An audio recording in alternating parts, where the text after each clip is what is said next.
Kumusta mga Pogi Boys? Meron tayong KTM Duke 200cc ito mga Pogi Boys. May maximum power na 26 horsepower. Fuel tank capacity 13.4 liters. Liquid cooled. Single exhaust DOHC with sub with 4 valves per cylinder.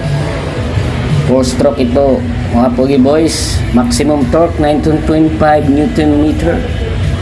FI chain drive Euro 4 at may 35 to 40 km per liter mga Pogi Boys. Ganyan katindi si KTM Duke 200.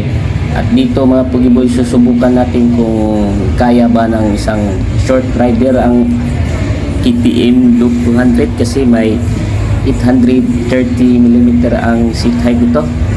So sinubukan ko mga Pogi Boys, no, mataas talaga yan, tip to talaga ako. So mahirapan yung mga 5.2 dito mga Pogi Boys, siguro mga 5.5 ganyan, kayang kaya.